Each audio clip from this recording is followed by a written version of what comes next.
जी घटना के अगले ही दिन वो बिहार क्यों पहुंच गए और किस तरीके से चुनाव में भाषण दे रहे हैं। और उनको दुखी होना चाहिए, लेकिन नीतीश कुमार के साथ वो चुहल कर रहे हैं, हंस रहे हैं जब वो अंग्रेजी में बोलते हैं। इसका मतलब प्रधानमंत्री बिहार में उन लोगों से तो नहीं बातचीत करना चाहते हैं जो दरअसल अंग्रेजी समझते ही नहीं है। इनको चुनाव की बहुत ज्यादा चिंता हो गई है, वो वोट की राजनीति के लिए ज्यादा चिंतित हैं, वो चुनाव जीतने में उनकी ज्यादा दिलचस्पी है।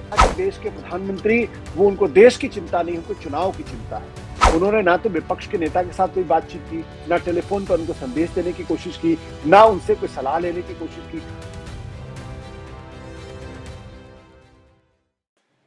नमस्कार, मैं हूं अंकुर और आप देख रहे हैं सत्य हिंदी का विशेष कार्यक्रम आशुतोष की पैनी नजर। कार्यक्रम में आशुतोष जी खबर की खबर लेकर असली खबर बताते हैं। अब बात खबर की कर लेते हैं।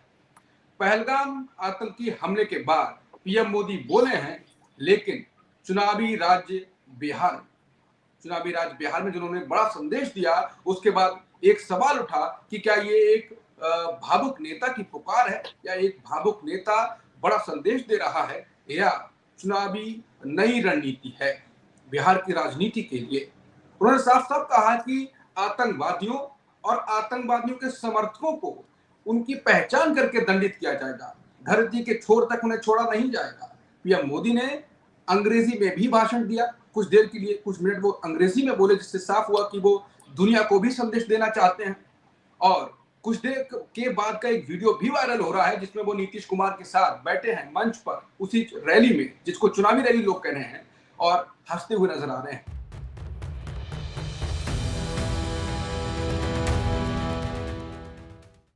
दोनों लोग हंस रहे हैं, नीतीश कुमार हंस रहे हैं, पीएम मोदी भी हंस रहे हैं, और वो वीडियो भी वायरल हो गया है, सोशल मीडिया पे चल रहा है।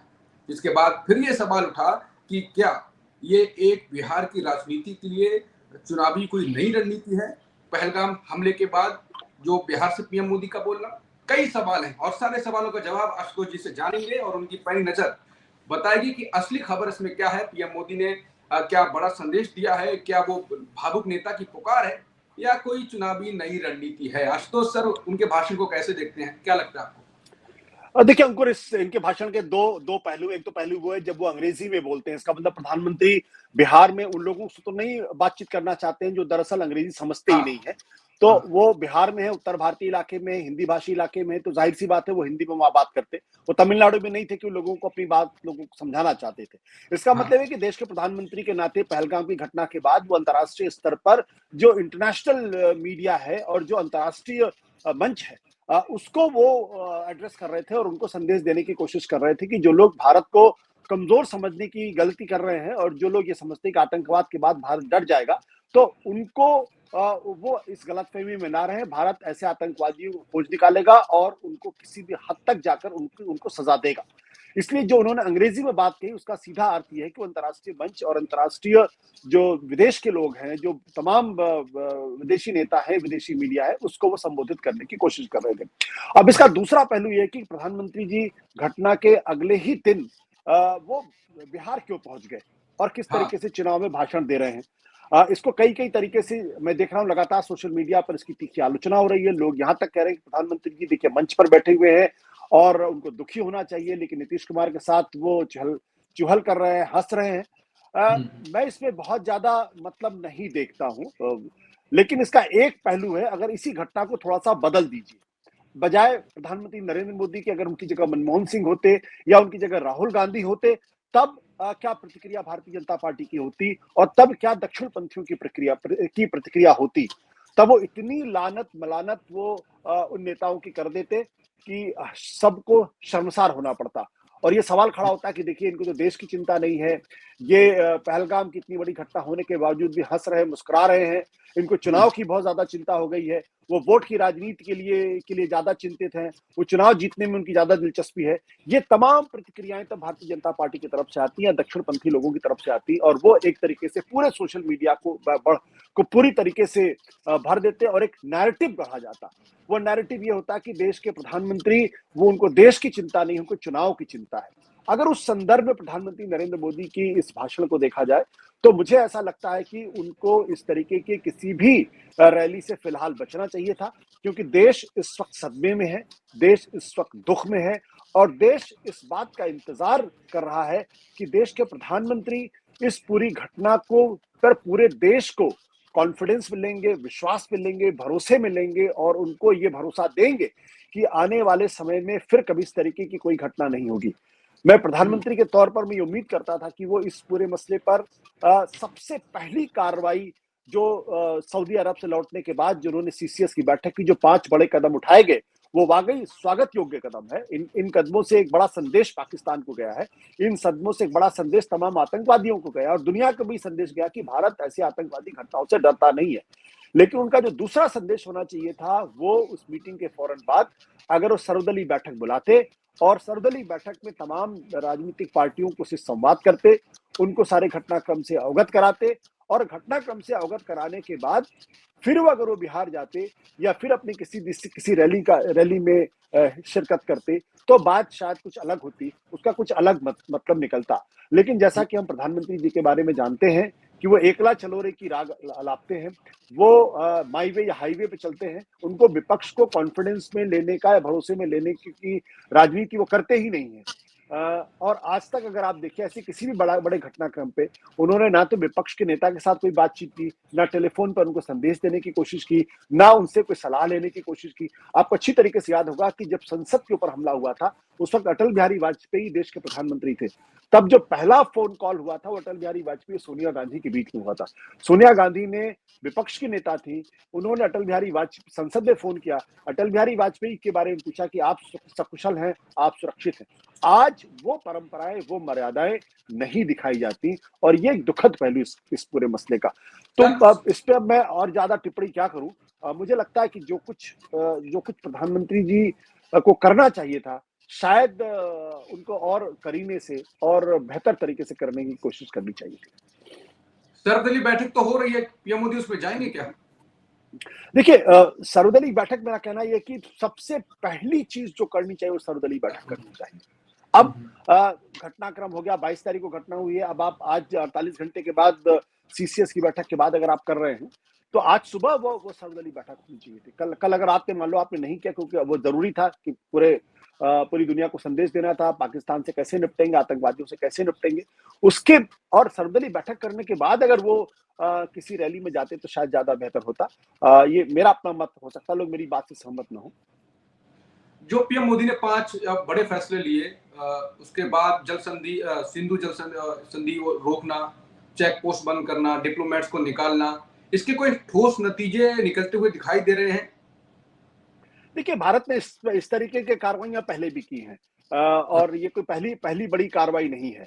पाकिस्तान इन सब कार्रवाइयों से कोई बहुत ज्यादा सीखता उठता नहीं है ना, क्योंकि जब उसने इतनी बड़ी योजना को अंजाम देने की कोशिश की और इतनी बड़ी घटना को अंजाम दिया गया है आतंकवादियों के जरिए, तो जाहिर सी बात है वो ये तो समझता होगा कि भारत चुपचाप नहीं बैठेगा और भारत इसकी कोई जवाबी कार्रवाई करेगा। तो उसने इन सब चीजों का पहले प्लस माइनस नफा नुकसान कर लिया होगा। इसलिए ये जो 5 कदम उठाए गए हैं, ये जरूरी कदम भी है। जरूरी कदम इसलिए है क्योंकि दुनिया को संदेश नहीं जाना चाहिए कि भारत पर इतना बड़ा हमला हो गया और भारत हाथ पर हाथ धरे बैठा हुआ और कोई जवाबी कार्रवाई नहीं कर रहा है। अगर इजराइल के अंदर अगर जब हमास का हमला हुआ, हमास आतंकवादियों का हमला हुआ, तो उस पर उन्होंने जवाबी कार्रवाई की। अब वो जवाबी कार्रवाई जिस स्तर तक जा रही है वो अपने आप में एक विवाद का विषय है, उस पर दुनिया में तीखी प्रतिक्रिया हो रही है। लेकिन कोई भी देश आतंकवादी घटना के बाद जब इस तरीके की लोमहर्षक, दर्दनाक और खतरनाक घटना हो तो चुप नहीं बैठ सकता। इसलिए भारत को ये कदम तो उठाने थे, लेकिन अगर कोई ये सोच ले कि इन कदमों के बाद पाकिस्तान पूरी तरीके से आइसोलेट हो जाएगा, पाकिस्तान कोई सबक सीख लेगा, आतंकवादियों के होश ठिकाने आ जाएंगे, तो मुझे लगता है कि वो गलतफहमी का शिकार है और इस तरीके की कोई गलतफहमी ना पाले। ये एक अलग मसला है कि भारत को कार्रवाई करनी चाहिए, तो भारत कार्रवाई कर रहा है। लेकिन हम अगर ये सोचते हैं कि आतंकवाद खत्म हो जाएगा, जैसे कि हमने धारा 370 खत्म होने के बाद बड़े बड़े दावे किए गए कि धारा 370 की वजह से देश के अंदर आतंकवाद है और आतंकवाद खत्म हो जाएगा। नतीजा क्या हुआ? नतीजा आज सबके सामने है। कश्मीर में 26 मासूम लोगों की जानें गई हैं, उनकी पहचान करके उनकी जान ली गई है।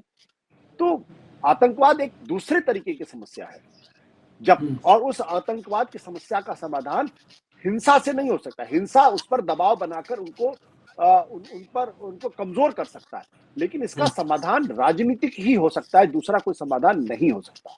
जी आशुतोष सर, आपने कहा कि शुरुआत में जब मैंने सवाल किया कि बिहार से पहलगाम हमले पर पीएम मोदी बोले हैं, पीएम मोदी बोले, आपको नहीं लगता कि एक पंथ दो काज करे हैं उन्होंने?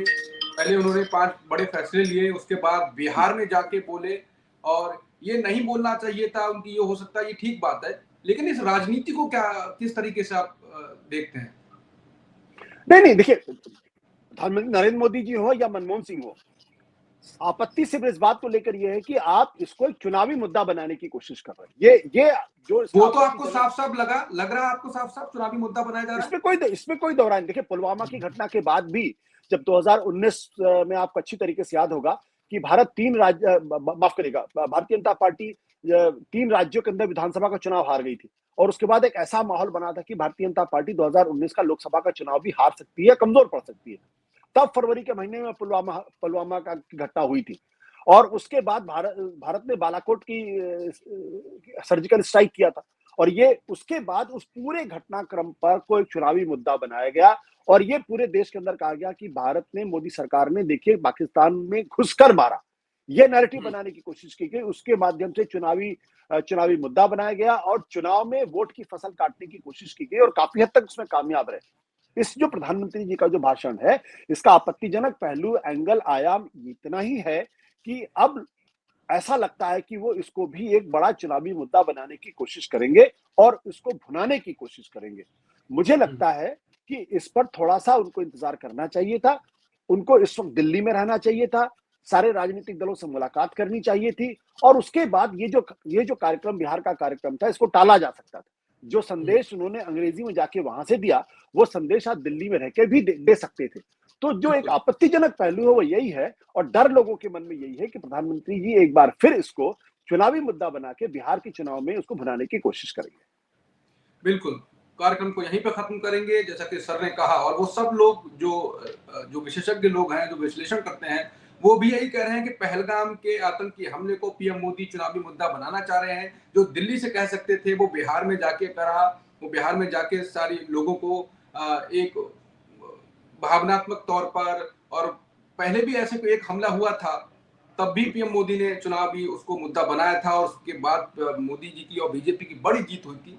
तो कुल मिला के ये है कि आतंकवाद पर सख्ती और राजनीति पर सवाल, इन दोनों के बीच हमने सच की तलाश की। आज के जो सवाल थे, वो जो केवल स्टूडियो तक नहीं, सरकार के जमीन तक पहुंचने चाहिए और जनता को भी उठाने चाहिए। नमस्कार।